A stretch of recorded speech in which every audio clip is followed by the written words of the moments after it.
you need in your life. That's right. I'm your host, Mo, and welcome to the Mean Girls 1821 experience, but we call it a podcast where we mean what we say what we mean, and we do it all within 3 to 5 minutes. You already know why, because you're on your way to work, and so am I. These bars, literally, the gifts keep giving. But nevertheless, today's a special day. Why? Why, you ask? Because I've officially made it to episode 10. The Bible tells us to despise not small beginnings, so I'm so grateful for anyone who has liked, shared, and subscribed. This is definitely a God thing, and God will continue to get the glory, and it's only up from here. But you know the deal. Before we move forward, honor yourself. I've already honored myself, so it's time for you to do it. I've said it before and I'll say it again.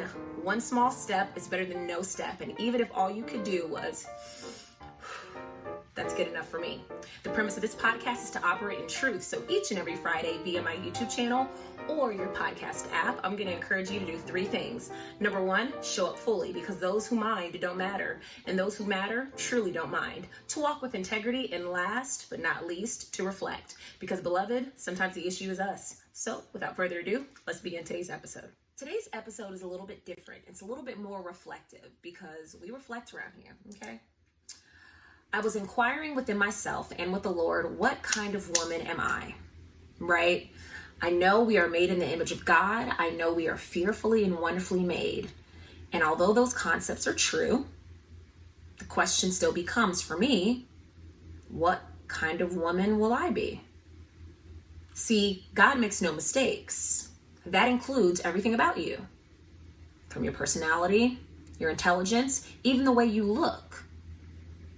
All of those things play a role in God's ultimate plan. So what did I do? I began to do some research on women in the Bible. Because again, the question is, what kind of woman am I? And as I'm doing research, a question began to brew. Why do we need to know how certain women look?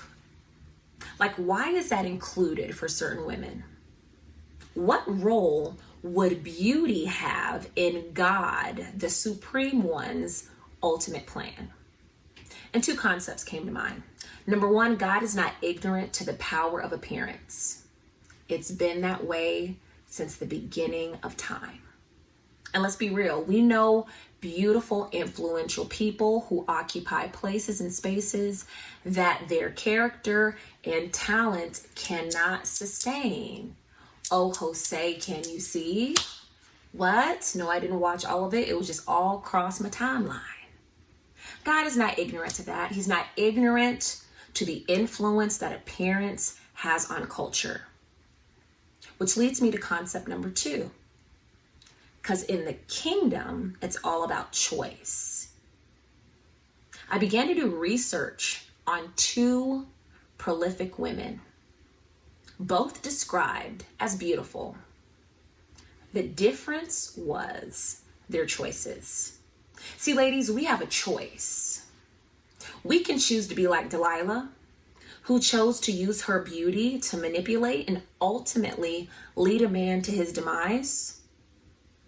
Or we can be like Esther, who used her beauty to gain favor with the king, change his heart, and with the help of God, save her entire family. Because the truth of the matter is, the real beauty is character. The real beauty is integrity.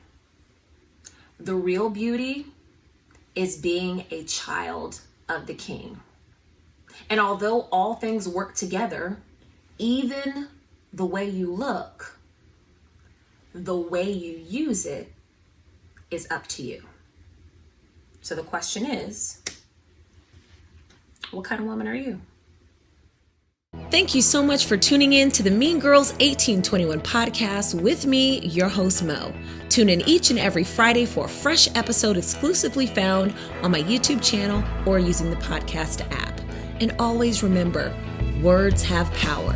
So whenever you speak, mean what you say and say what you mean. Take care.